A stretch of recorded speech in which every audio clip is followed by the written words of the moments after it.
Yes, I agree. I agree. The other thing that I just don't quite understand how it's going to work is, you know, if I have a Zoom session going on and I have students in the classroom in the hybrid model, I don't get how, like if I need to sit in front of my computer to do the Zoom, but it sounds like they want us up around the room, but how do we make sure that the students can see and hear? I just don't understand how this is going to work yet. I don't think there's going to be a lot of moving around the room if they're videotaping your classroom. I think you're going to have to be pretty stationary. Roger, isn't that, don't you think? Wait, say that again.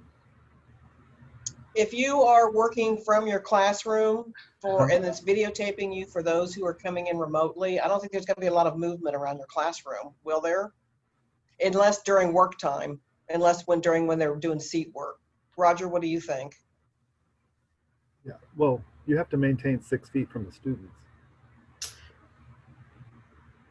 I know, but even like using, you know, like if I want to use if I'm doing some direct instruction, I mean, last spring I shared my screen to do everything, right? But if I have students in the classroom, I mean, are they just going to be seeing everything on the screen, or, you know, it sounds to me like they want us to get up and use our Promethean boards, or not, I don't have one, but whatever, whiteboard. But how do the students that are getting that remotely, how do they so see this that? They'll only see whatever your computer can project. Right. Right. So you'd have to set up as far as I know, you'd have to set up your computer in a place where they could see the board from home on your Zoom. This is another reason I'm going to argue for using Pear Deck. I was just going to say, Pam, at West, they just checked us out new webcams with mics that can be attached to your, for example, to your new laptop, if you've got a laptop, and you could potentially, you know, move that around the room with you. I agree it's going to be clunky and weird, but that was one additional resource we had. And it will pick up the audio too? That's some of the PD has been recorded using those, and I've seen those in Zooms, and it's pretty good. The microphone quality is better than you might expect. We could hear how do you say her name? Ms. Dela Cruz, the math consultant. Ariel? There you go. We could hear her quite easily from all the way across the room on the mic that she had attached with that webcam. So that may be part of an option. And I'm not sure about Landon, but at Jardine anyway, we have very few of the cameras and the microphones, and at our school they're being given to science and facts and art teachers, and we're low down on the list. And I can help with that. That's okay, that's a good use. What they're suggesting we do, and I think it'll work for me anyway, is using your document camera. And so I plan to use my document camera a lot, especially when we're all remote, when everyone will see that. And then when I switch to hybrid, it'll run through the Promethean, and the students in class would see it on the Promethean, and my remote kids would see it on my computer. So what I'm doing with my classes at Washburn, because they're already in the, what's it called? Hybrid model. The students in the room, they only log into the Pear Deck. They don't have to get on Zoom. Whereas the ones that are studying away from us, they get on Zoom first and then the Pear Deck. But as far as the lesson goes, I run the lesson all through Pear Deck. So they're all getting exactly the same lesson. And at Washburn, they set up the camera in the center of the roof. So when it's projecting onto the board, they can't see it if they're at home on Zoom. I don't know what the advantage is.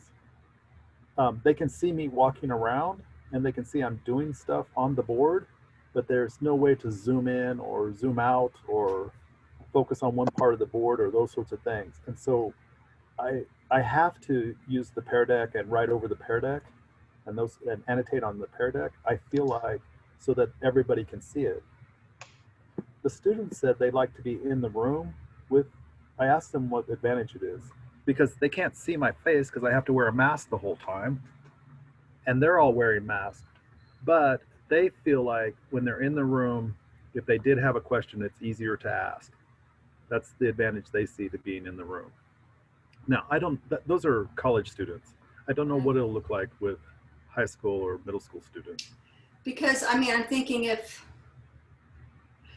I have, Here, hold on one second. So I have 15 people in the Zoom, and I have 8 people connected to the Pear Deck. So I just want to make sure everybody's clear on this. You're going to go to joinpd.com and then put this code in. You don't go to peardeck.com. You go to joinpd.com. And so what I've already, the students have put a bookmark in my class because they know the first thing they're going to have to do is go to Join PD. So you can enter my room and click on Join PD every day as part of your routine. And then it's just them getting the code. So hopefully we can get a few more people. Can you guys see where that tells me how many people are connected? Yeah. Okay, go ahead, Pam, sorry. Well, so I guess you're doing this now. So you see Pear Deck on your screen, and then you have us. Can you see all of our faces at the same time, or is it just like what we're seeing? Yeah, here, I'll share my other screen. Well, I think it's seen as a lot of different screens. Let me see what happens. Oops.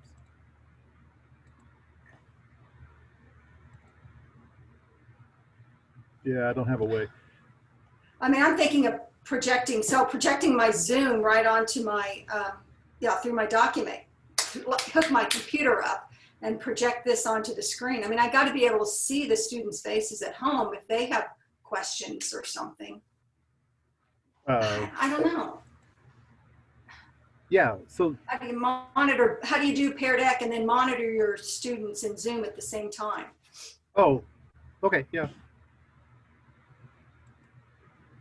So I can see all of your faces. Yeah. Right now. So now what I'm running is I have 2 screens going. So you could do your Zoom and your Pear Deck on one computer and the dashboard on another computer. That works really well. Let me show you. Well, so I got 13 people. Is there anybody that's having trouble getting connected to the Pear Deck before I turn this off? Irma, are you having trouble? You're muted.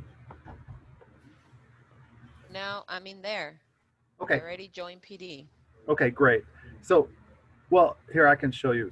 I'm gonna change what I'm sharing.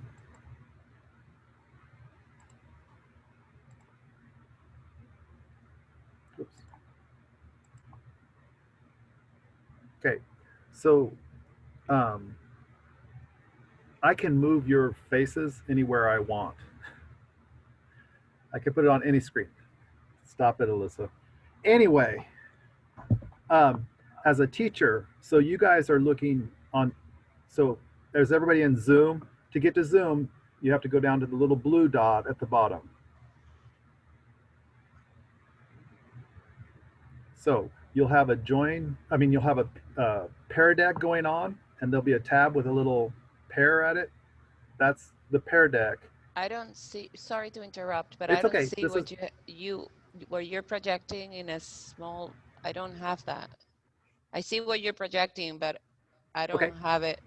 Okay. I don't know if I'm doing this right. Do you see a white square that says you're projecting the join code? It says you are projecting the join code. Yeah. So I'm sharing that with you. This is small. Right. This is the. Is it bigger?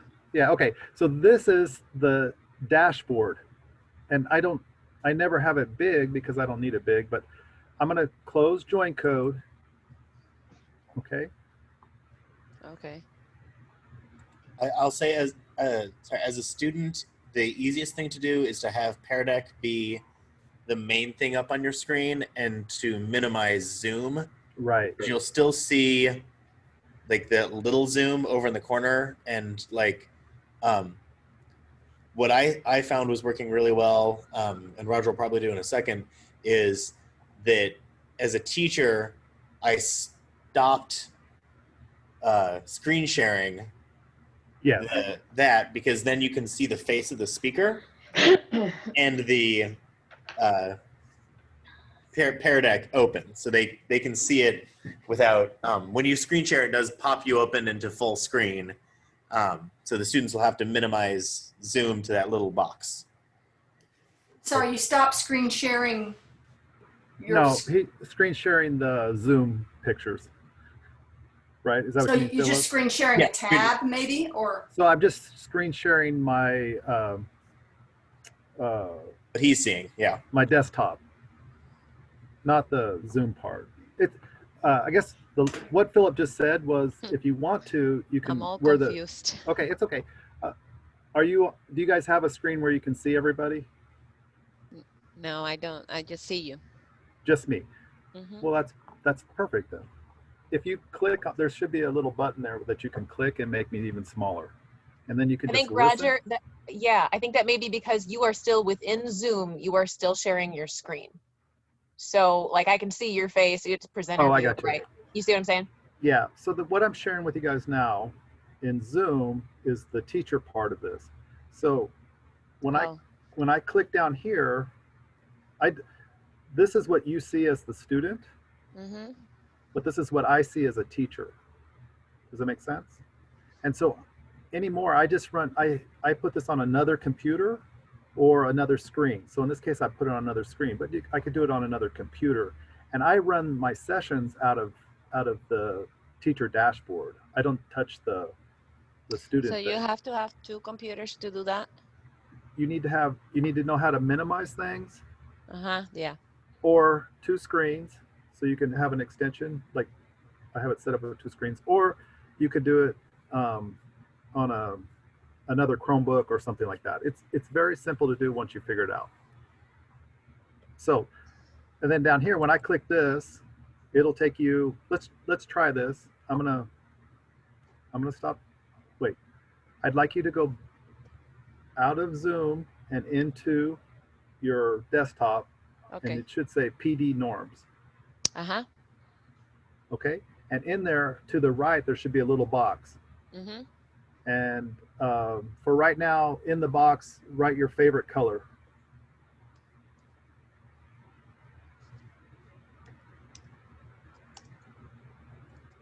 Okay, perfect. So now go back into the Zoom where I'm sharing my screen, and I'll show you some cool stuff. First, inside of this is the teacher dashboard. It's giving me all my notes. So this is what I need to say to you guys during this part are there. So if you make a lesson and you have notes put in the bottom, you can look at your notes while you're teaching. So the students don't see this, but you can teach from this. So you can put things in here. So you can do that with Pear Deck too? This is Pear Deck. Yeah. So it's great. The other thing is, see how it's all in line right here, so it's hard to see all of it. If I come up here to this little, they call it grid layout or waffle, when I click that, I can see everybody's, right? Mm-hmm. So I can say, hey, let me look real quick. Anita, I don't see your color.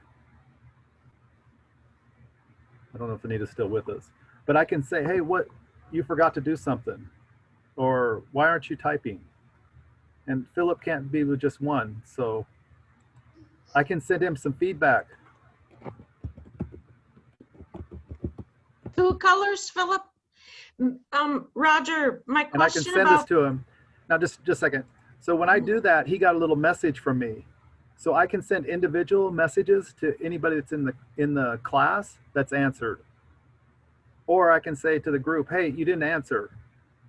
Or You want me to show what that looks like on my side? yeah, let me, I don't know if just a second.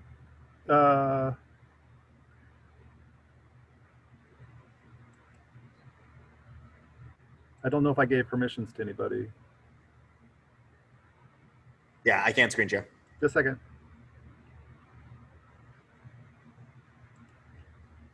Okay, you should be able to screen share and show us what it looked like from your side. So this is what the student would see.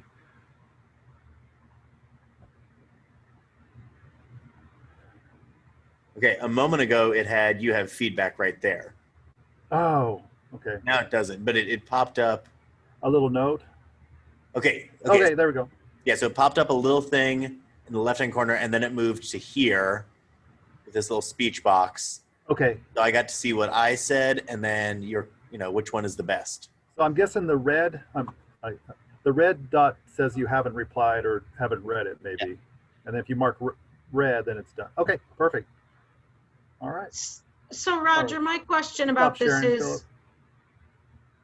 When the students type in an answer, like just now, when I typed an answer, I have to push enter for it to go to you, but there's no real indication that that has been sent, and students cannot see other students' answers. Is that correct? Right. They can't see, you guys can't see each other's answers. And as soon as you start typing, I start to see it. Right. So this was really something simple, but when they start writing sentences, it's very easy to do this. So the next thing is you can click here inside of the your box. So stop what you're doing now, open another box and tell me what your least favorite color is. Do you understand what I'm saying? So you can start another conversation, not in the same box, but in a new box.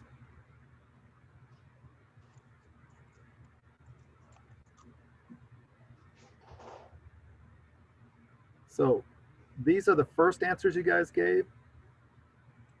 These are the second answers you guys are giving.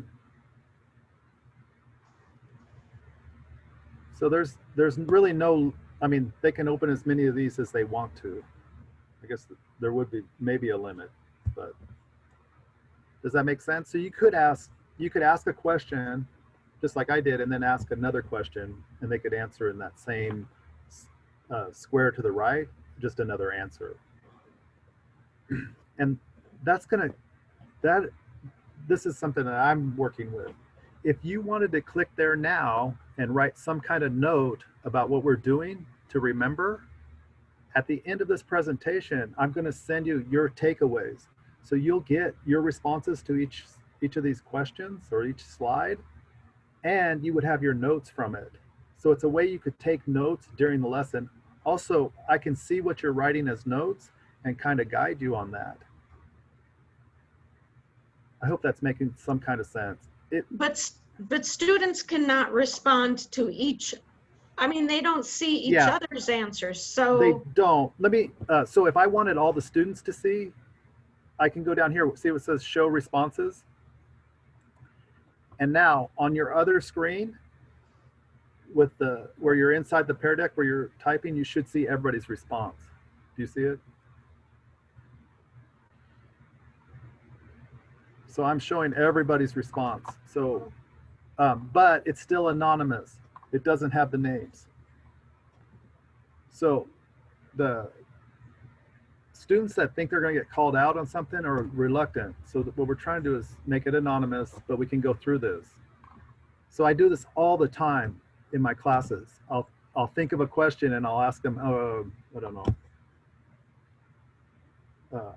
Like this one, this is a good example. So we were working on grouping, and so then I had their responses and then had them go through and add up how many people said pink and how many green and that, and what's the most popular color. So I'll ask them, what is the most popular color in this class?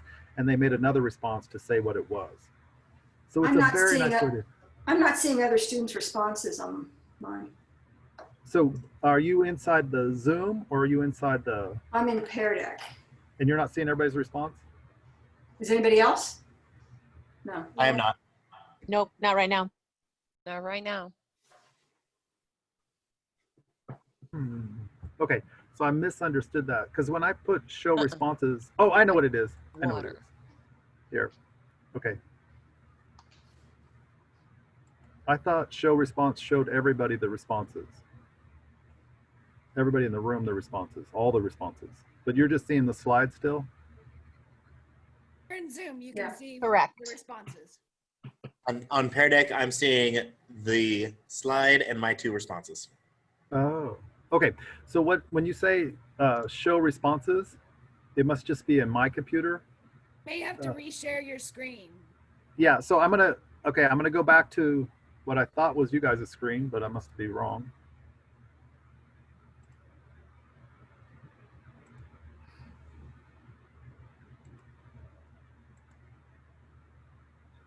Okay, now I understand. So this is what you see with a little box next Right. to it. So when I click show responses, I can see everybody's response, and I can have that projected on the board anonymously. So going back to what you said, Lene, I can't have Juan talking to Jose and comparing their things because the names aren't on here. Yeah, not talking to each other, but like you said, if you want to use that data somehow for them to do something with it, they have to see it. And the only way they can see it is on your screen share, not on the Pear Deck. Is that correct? Oh, I'm confused now. What?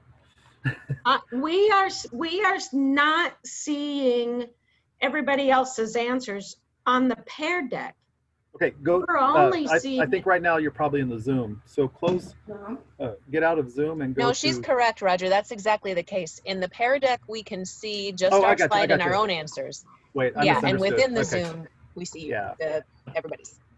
Yeah. So what's showing in the Zoom right now is what would show on your Promethean board or whatever you're projecting to. So while teaching remotely, the kids have to be able to toggle back and forth between the Zoom meeting and the Pear Deck if we want them to see something like this, correct? Right. Okay. But honestly, that's not going to be a very frequent use of it, though, is it? Right. No. See other students. No, but just learning how to make that use of it, you know, and not expecting that they would see that, just knowing how to do it. Mm-hmm.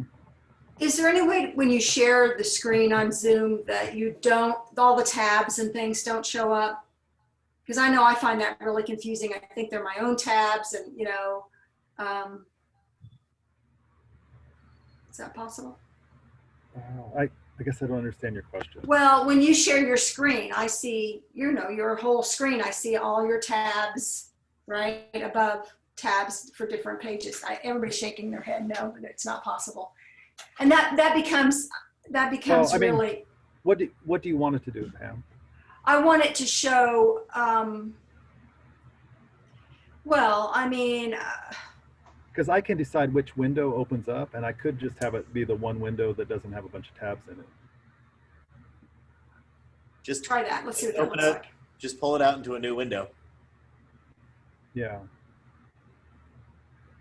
So instead of having it be that window, you just take that tab, pull it out in a fresh window. It'll be the only thing open.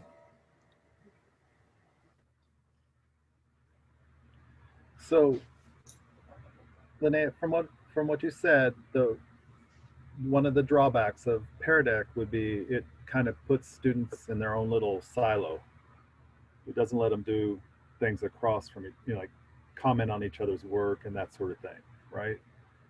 I don't know that I want them to comment on somebody else's work. Well, yes, that would be fantastic to do peer editing on a sentence or something like that. That would be great.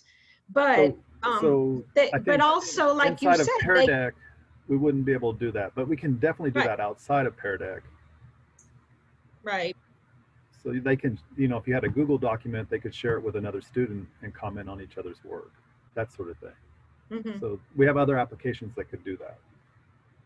It's just moving from one app to another, to another, to another that I think for lower level students might be confusing. I'm not sure. Oh, yeah. Believe me, when I go through this with people, it's very difficult for some people to get from Zoom back into the Pear Deck. Right. Yeah. So I definitely understand that, for sure. Especially on a tiny Chromebook. I mean, I'm looking at a giant screen now. Yeah. On their little Chromebooks. Yeah. So there's a little bit of a learning curve. where the students have to figure out there's these two things going on. There's the Zoom going on and the Pear Deck going on. And then if you wanted to open more tabs, that would be another thing to add to that. I haven't got there yet. And it doesn't, it works to lead a class, a whole training session, those sorts of things. Yeah. Okay, I'm gonna keep moving on here.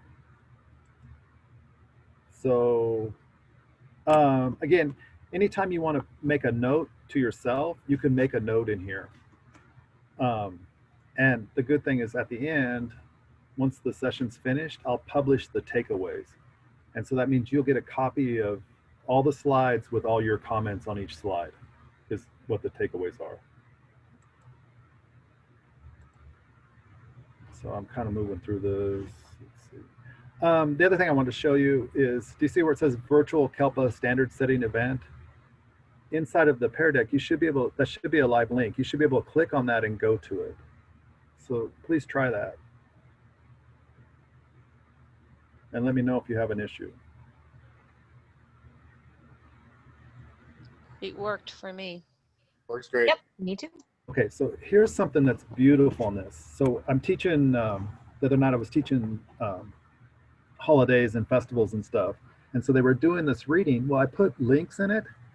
So what's the one in Spain? Tomatillo or something like that, where they throw tomatoes at each other.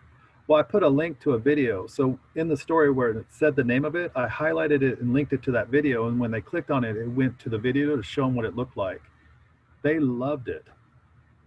And I was able, so through the Pear Deck, anyway, that's something like a hyperdoc kind of thing, but it really helped the lesson because then rather than just reading it, they got to see actually people throwing tomatoes at each other.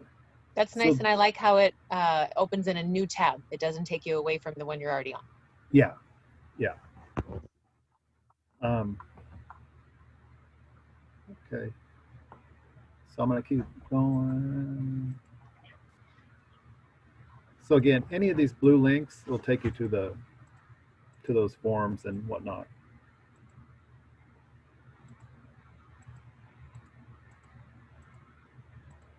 All right. Okay. So I know you guys know this already, but we have an instructional delivery model. And it was updated. So if anybody in your building ever asks you about anything to do with EL, they're supposed to be able to refer back to this document. And Anita sends it to all the principals every year, so they know what, this is the information they're supposed to have. So it's supposed to be a document that's alive and lets them, if they had a question about how we, secondary service descriptions and that sort of thing. Okay, they can go here. We're going to look at one part of it.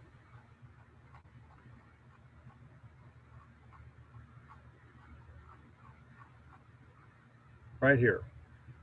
This is our delivery model. You want us to click on it? No, you can if you want, but I have another one in here for you. I'm just showing you where this is found. Okay. So and this is basically, it's based on Gomez and Gomez, and it's a walkthrough tool for Anita. So if she walks into a room, she can look for these things. But it was based on a classroom where you could do walkthroughs. It wasn't based on an online format. And what I'd like to do today is kind of look through it and see what's still applicable, what we need to change, or if we have some ideas about how to do stuff, to make sure that we're still following the best practices.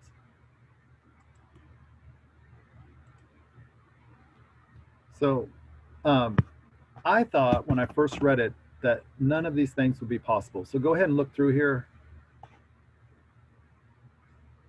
And which of these things are not, I wouldn't say necessary, but which ones can't we do?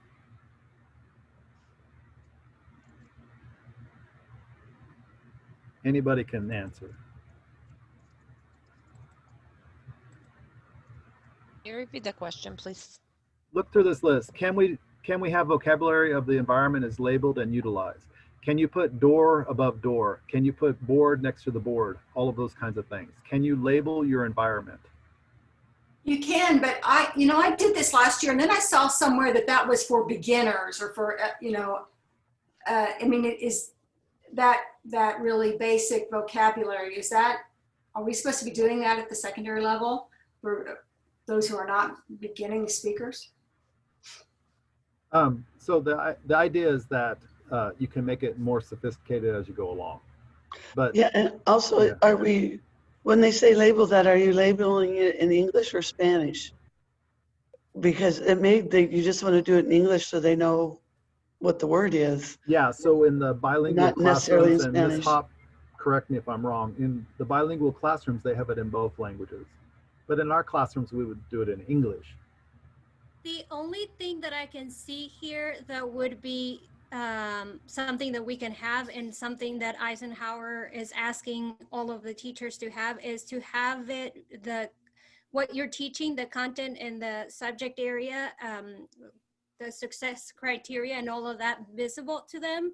And some of the teachers were saying that they're going to have it in their Google Classroom, like up in the banner or in their backgrounds, so that it's always. And I think I see it somewhere in there, and that's about all that I can think of that you could have up there or visible. Yeah. So what I was trying to say is, how is it possible for us to display student work? Right now, no. No, not on an online. You can setting. print it off. But when you're teaching And when they online, come in can you for 2 days. show exemplary work or those kinds of things? That's why I'm going through this with you guys. When I first looked at this, I thought there's no way we're going to do this, right? How are we going to show student work? Well, you can't print we it could off. put it in the Google Classroom in announcements. Yeah, yeah. Well, if you just want to use it as a model, students submit work to you, and you can share that or project it. I do have a question about that and privacy. I mean, some students really don't like their work to be displayed and shared. And I always try to ask and make sure it's okay. When we did the Gomez and Gomez model at Scott Dual Language, we were asked to have the students' work posted, but their names should not be in any of the documents, just the right. Work. So what I was thinking is, again, when I did the show responses as part of the lesson, I guess I'm putting up student work when they respond to something, or that sort of thing. The other thing I was trying to do with my background when you guys came in is put vocabulary up. So inside the Zoom, I made the background the vocabulary, the important vocabulary for today, is what I was attempting to do, so that the environment would be labeled. Now I'm going to show you this because I think this is really cool.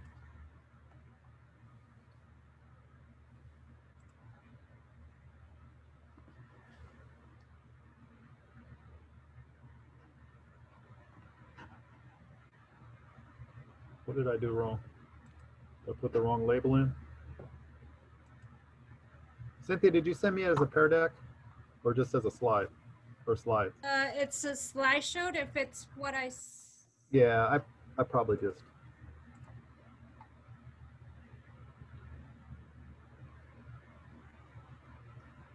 So if it's on something that can be displayed on the computer, is that considered displayed around the room? I mean, do you have to have both? Well, so can you see Cynthia's presentation now? Let's see. I can't remember where you guys are. If you go back into the Zoom, you should be, I'm sharing, I thought I was sharing Cynthia's. I see it. Yeah, so I thought, well, I guess you could, so this is Cynthia's template. You could label this stuff and make it part of your template, right? Yeah. So it would be possible. And you could make, for instance, this be your, you could set up a thing where you have your vocabulary words for the week, as part of your template. It made me think about it in a whole new way, of course, because I'm old, but Cynthia's young and she does cool things like make Bitmoji of yoga people. So I thought, well, maybe it's not as far off, and maybe it is possible. So if you have some vocabulary you're working on for that week or some of these things, if you make a template for your lessons that has it, here, I'll go through some of these. I was thinking you could even hang some student work up, like in one of these boxes, if there was something that a student had done. Or you can make a slide similar to this, or similar to the picture one, but with all the students' work, those kinds of things. So it may not be impossible. And I thought this was great. What I was thinking was on this one where you're doing this beginning survey, this would work great in a Pear Deck. So you make each of these a slide and you say to them, outside of school, what's something you're great at? And then they respond and you can watch them on the sides. So these kinds of questions work really, really well in Pear Deck. Mm-hmm. And you'll get responses for each one. Or I was thinking maybe this could be your, you start your class and you have a question of the day to get them as a warm up, to get them started. And that would work really well too. What do you guys think? It's similar. Yeah. I'm sorry, go ahead. I have a question for Cynthia. This is Veronica. Is your template something that's already made, like your pictures and all that? Or do you have to go in and retrieve all that? I made it. I went and looked for the background and it came with just the floor and the wall. And so I typed background with floor and wall and it came up with that. And then I've looked for a whiteboard. And if you look at this is actually how my classroom looks like. And Roger has been to my classroom when it's already set up. I actually have a record player in that side. And it's a yoga studio. No, and I actually have a little stool by my whiteboard. So I try to make it look like what my actual classroom looks like so that it has some sort of normalcy to it. So you can design it however you want. Where did you find the pictures though? Online. I just type, and it's really, in Google? Yeah, Google. You just type Google stool, but make sure you put transparent before any word. So if you want a whiteboard, transparent whiteboard. So that way it doesn't have any background. So that's more about building a Google slide. Uh-huh. And we could definitely do some training on how to build Google Slides if you need help with that. Because all of these features, mm-hmm. we can find images for and make a classroom for you that makes you happy, but these can all be text. Yeah, those were all pictures. You can move them around and make them bigger. Yeah, these are pictures, and then what you do is you insert a text box. And then in here, and then you can type.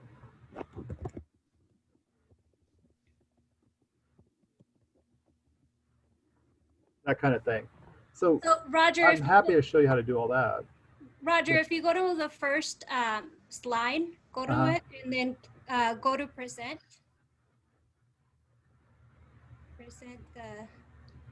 I don't know if you guys will see it. Can you guys see it? Yes. And so now if you go to the first tab, procedures, there's a link. Go to it, click on it, and then go to home. It takes you back. Yeah. So she's going to use this page to start. This is where she starts everything. Yeah. So my idea was I'm going to have that or the template, and I'm going to have Monday. They're going to click on Monday, and all of my assignments for Monday are going to be there. Tuesday, all of my assignments for Tuesday. And it's going to be like that for the rest of the time that I'm doing online teaching, because it gives them, and this is where everything's at. My question would be, while they're doing that online, how are you doing it with the kids that are showing up to your class? Do you go through the slide verbally with them? Is that what you're doing? Yes. Okay.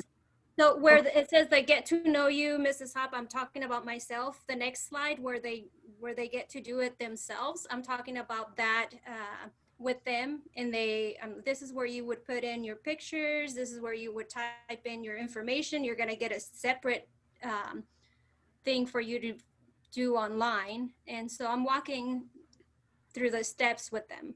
So this is her modeling. Yes. And this will be what the students end up getting, right? Mm-hmm. Yes. And then they have to fill this out. Mm-hmm. Yeah, and the other thing is you could, I don't know, so here's Pear Deck. Oh. So I could turn it into a Pear Deck really fast. And with Pear Deck, I can add these different kinds of slides to different things if I needed feedback.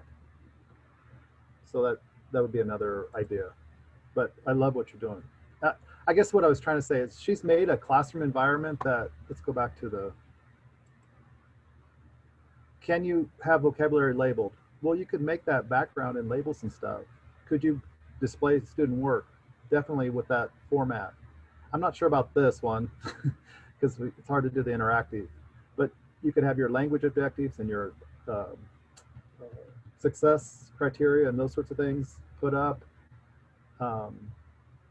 Again, the classroom is safe, orderly, and positive. That's different, and that sort of thing. But anyway, Cynthia shared that with me, and it made me think about what my online classroom environment might look like. And hers is pretty close to her room, is what I was thinking. Yes. So go back to the Pear Deck now, if you're not in the Pear Deck, and write a note. Is this something you think you could do or not? And you could also put in there, if you need help creating Google Slides and those sorts of things. Like I said, I'd be happy to help you. Obviously, Cynthia's great at it. So it looks like we need another day of in-service for Google Slides. Yeah, yeah. The other thing is, I'm sure if you paid her some money, she'll make one for you and send it to you. There are recorded. Yeah, then I wouldn't know what to do with it once I got it. Oh, okay. Okay. Well, one of the things for sure, if you guys are interested in this, we can set up a time to do this. One of the things that I can do is send, or Roger can, just send the one that I've created to everyone so that you can have kind of a template, maybe. Yeah, I thought that last slide. Mm-hmm. Here, I'm gonna. Don't worry yet. I'm doing something real quick. So like the Bitmoji classroom is it's basically like a website. I decided to do a Bitmoji classroom, but I just put it up as my banner. Okay. On my Google Classroom for now until I teach the kids how to access things because they already know kind of Google Classroom. So I put my background as my banner. At the top of your Google Classroom is my Bitmoji, but it's not interactive yet. Does that make sense? Yeah. Let me, so I'm gonna,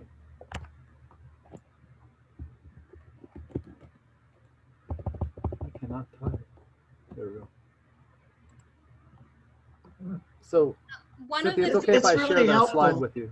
Yeah, right? One of the things that you need that helps a lot is once you have it set up, like how you want it, is if you take a picture of it or a snapshot so that it doesn't move all the things and then you set that as your background, like a picture.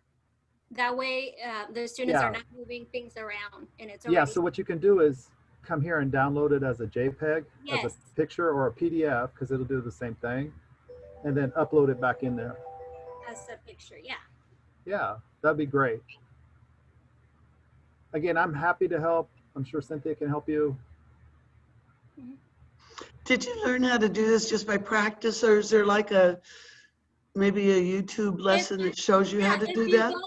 If you go to YouTube and put Bitmoji Classroom, they have tons of teachers that have created, and they walk you through it too if you want to, but it's called Bitmoji Classroom. So if you go back to the Zoom, Uh-huh. I put it in here. So these Bitmoji Classroom. Bitmoji Classroom. So that's Okay. what this is. Great.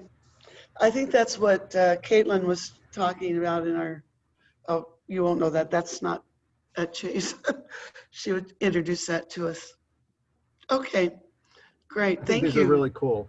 So, yeah, I love learning new stuff like this. So, Could you keep that classroom format and just change your the information. activities that you're doing during the day? Okay. Yeah, sure. So you're going to make these text boxes, and yeah, it'll be Okay. good. The nice thing with the Bitmoji, I can make myself really young.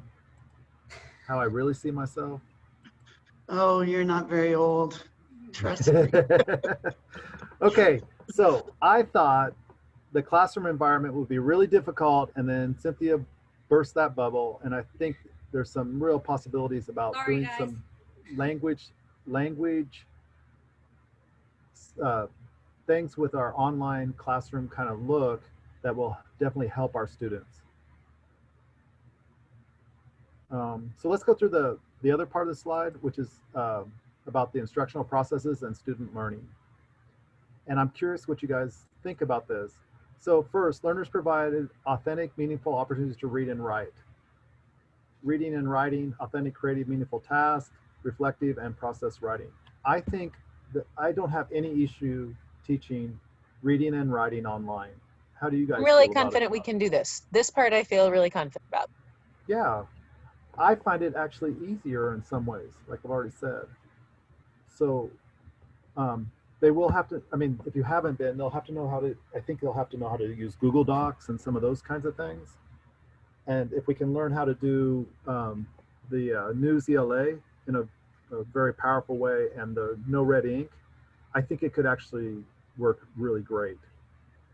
I will say I feel good about the idea of teaching reading and writing. The mechanics of how I want to do that is something I'm still needing to figure out. And I'm also very concerned about the turn-in rate that I'm going to get from students. Yeah, I'm with you, and I'm curious if it'll be like before, if students will show up or not. I don't know, but I want to make one recommendation, Philip, to you and to anybody who's teaching writing, writing specifically online, and that's make sure that you're pushing everything out through Google Docs and that you're requiring them to do it in Google Docs, because you can see their work and look at the work history, regardless of whether or not they ever get around to turning it in. And that's really critical. That also gives you that comments ability to go back and forth, the suggestions, they can share it with each other and collaboratively write. I mean, you know this, but this is just a reminder to everybody. It's hard enough. It's hard enough to get them to show up and engage, and then it's another step yet to get them to turn things in. But Google Classroom really takes away the need for them to turn anything in. I can just grab it. I don't have to wait for them to push that button. Yeah, that reminds me. Grading on Google Classroom is so much easier than hand grading for me. Yes. Because I have to make the same comments over and over and over, and so they're all banked. It is awesome. It's amazing. So Google Classroom, if you have not, I don't know if rubrics are in widespread usage yet, but if you don't have rubrics yet, it's worth trying to get on the beta test for, because the rubrics function is awesome. Repeat that, Philip, on the what? Google Classroom has rubrics. I signed up to beta test them. Do other people have access to the rubrics yet? I don't. Yes. Okay. Alyssa's saying she does. Were you a beta tester? I didn't have a, no, I'm nodding my head, but I could be wrong. I didn't have a problem creating rubrics. I haven't employed them with the students yet. Okay. So like you saw the ones that I made after you had made some. Yeah, which is the rubric. Yeah. Yeah, so I have the capability of making them. I have not yet deployed that with student work. They are super, super, super, super easy to make and to use, and it's really nice. I mean, it doesn't substitute for the specific feedback.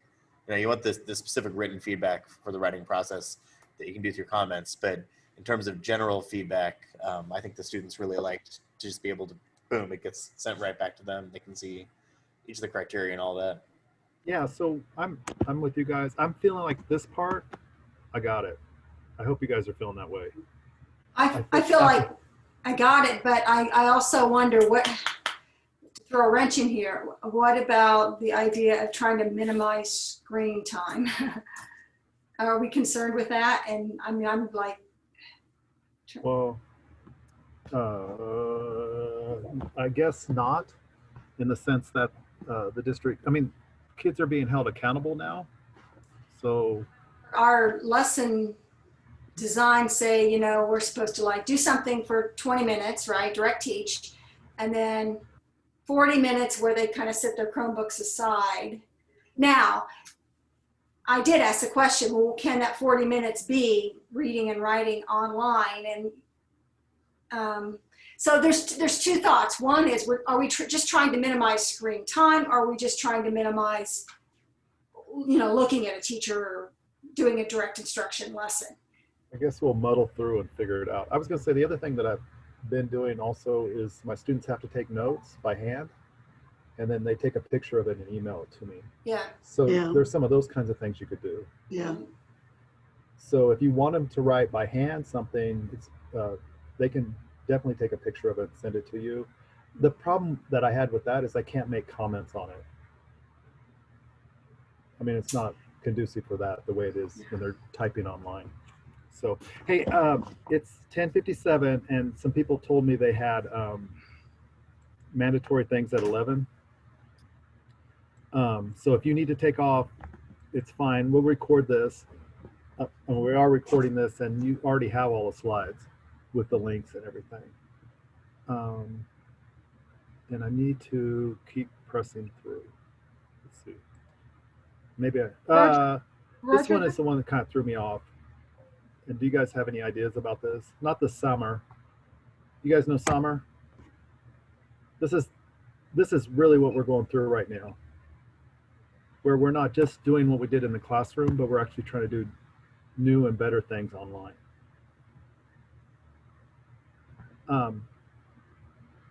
So what came to mind with this is this realia, objectives, visuals, and those sorts of things. And I can't remember who I was talking to. One of you brilliant people.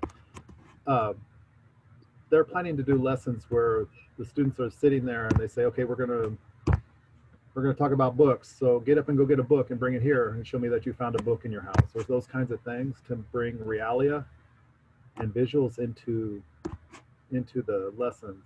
But do you guys have other ideas for this? Not yet, but my granddaughter is in kindergarten remotely, and that's what they're doing at her school. I was gonna say I answered this question in another one of these Zooms and just said, go look at what all the elementary people did last quarter, because watching my kindergarten daughter and my 4th grade son, you know, my 4th grader, it was much more on the computer screen time, but for my daughter, they did a lot, and the elementary teachers had really great ideas, you know, everybody from PE to art to phonics and math about how to do that. Our district or our building is talking about putting together some kind of like take home bags with certain supplies in them. I don't know what that's going to be. And on that note, if you find students that don't have materials, let us know.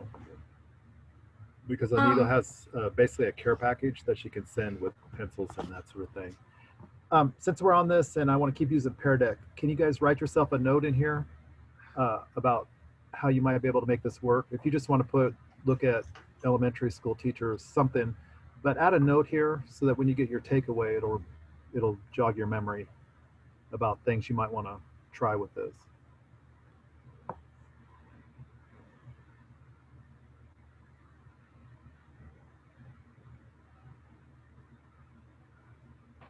Roger, since we're on lesson plans, I have a question. Uh-huh. So basically our lesson plans are going to be for 3 days, being that on Monday, Tuesday, it's even odd. So it's going to be the same lesson for those students. And then we have Wednesday for all, and then Thursday, our Thursday lesson will be the same basically for Thursday, Friday students. So really we're just doing 3 days of lessons. Am I thinking correctly? Sounds right. Now right, because it'll be a 96-minute lesson on Right. Monday, Thursday, Tuesday, Right. Friday. Yeah. So the work that we give to the students on Monday is basically the same work the students will be getting on Tuesday. Right, because you'll have a different group of classes, right? You're even Right, classes. right. Yeah, that sounds right to me. Okay, just wanting to make sure that I'm not thinking somewhere far off the wall here. All right, thank you.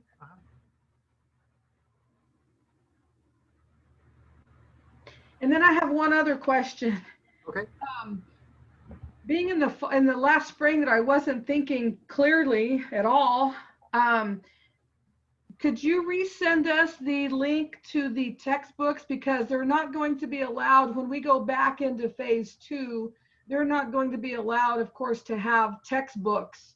So it's going to, or I even think in phase 3. So could you send us those links again? Yeah. Yeah. So it's a student code the student can put in and get to the textbook. Yeah. Yeah. Thank you. Yeah. And has anyone tried those? Sometimes in the summer they turn off all the codes on me, so I have to go back in and reset them. Roger, I have a question. Are you able to reset our passwords and usernames? Because I forgot mine. For the textbooks. Okay, for Edge. Yes, I'll get it National for you. Geo. Okay, thank you. Can you send me an email real quick and then I'll send it back? Yes, I will. Thanks. That way I'll remember. Okay. I'm writing a note, but if I don't get to it fast enough. Okay, I'm gonna move on. How are you guys gonna do assessments?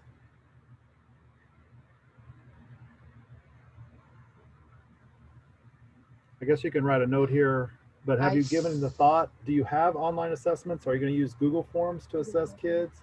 What are you guys thinking here? I have my selection test, whatever that I've done, some of them on like Google.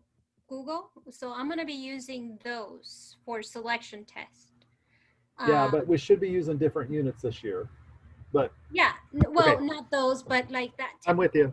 So you put them online in a Google form or something like that? Yes. If you have those kinds of things and you wouldn't mind sharing them, okay. I'll make a spot where we can put them all in there. Unit 1 and 2, whatever it was last year. Okay, because I have, because we did do all the, I can't remember. The last time we did PD, we put a bunch of those selection tests in, but I think we did the odd number ones. Maybe not the even number ones. I can't remember. Do you have another way of doing assessments?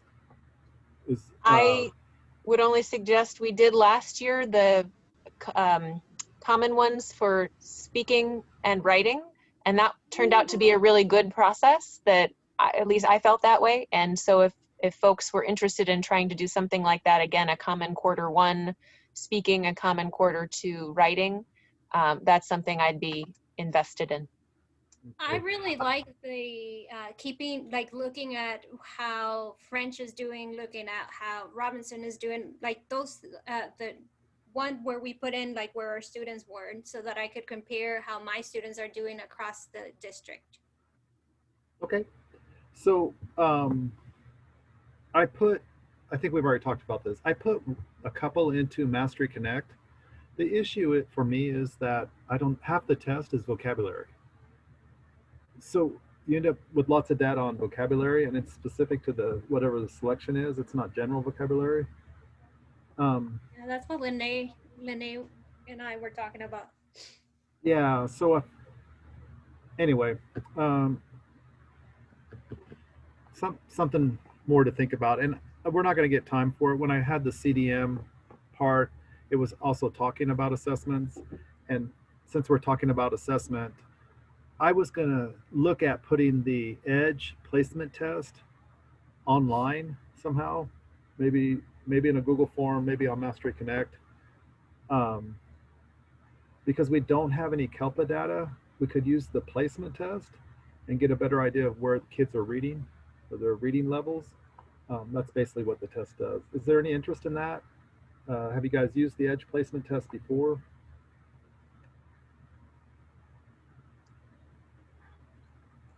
Well, I haven't used it. we'll be getting reading data when they take the Scantron here, won't we? Well, I hadn't heard anything about Scantron. Are we doing Scantrons? Because I understood they had to do that inside a building. They said I thought we were not doing it, but I could be wrong. I know they can't do it unless, well, I shouldn't say I know. Mary They used to Tracy say said they we're not. couldn't do it outside the building. they told us no. Yeah, I think I thought it was district-wide that we were not going to do the Okay. Scantron. Yeah, so we're not going to have any data. That's why I thought, well, maybe this edge placement test would be a quick, fast way to get some data on it. It sounds like if we use the News ELA, it'll also assess the students after they've done a certain number of readings and kind of tell you what level they're at. Is there Enjoy a having. CAP test that you could use on CAP? I don't know that I don't know. Yeah, I don't know that there's one that fits. But Roger, I kind of feel like with reading, ELA is going to do something. If they don't do the Scantron, they're going to do something to get some data. So it kind of seems like, you know, we could use that, whatever that is, that we could use that data for reading, and we may want to focus more on writing or speaking or something like, you know. Okay. I wonder if they're going to use the ones from last year that were already taken on the Scantron. So you just pick up where, yeah. January. And if that's the most recent one you have, it may be. I'll bet they do something. It probably won't be as accurate as we'd like it to be, but it may be the only thing you have. Yeah. I don't know. Okay. Well, let's we'll put a pin in it for right now and come back to it. As far as reading, there's also Moby Max that we're going to be using a lot in my school anyway.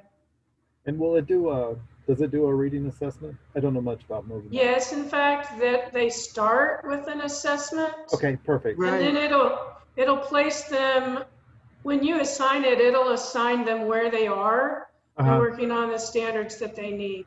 Perfect. That's what News ELA does too. So that's great. Okay, next slide.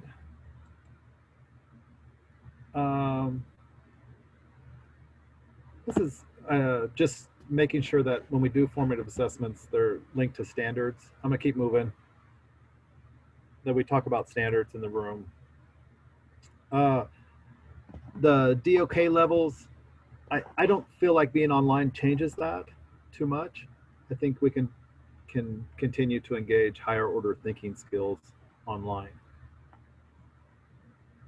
I'm sorry, let's see. I got 7 minutes to finish.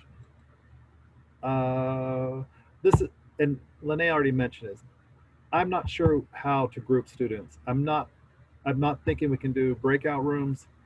I don't know how to pair students online real well. So that'd be something that I need to work on. If you guys have ideas. Now, this gradual release model, have you guys done the mandatory lesson plan? I don't know what it's called. What was, they have a term, oh. It's the direct instruction, then guided instruction and all that. Yeah, that's what this sounds like to me. I think maybe we could do some of the pair stuff through Flipgrid. Alyssa has more experience with that than I do.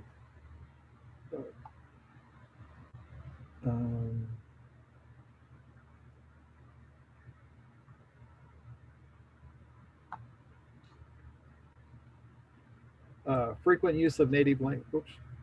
I don't know that we'll lose that. Background knowledge. See, I feel like all of these things we can still do online. All right, I'm gonna move through that. This was just a link to the CDMs. We're doing even units this year because it's 2020. These were the assessments, and this is kind of what we were talking about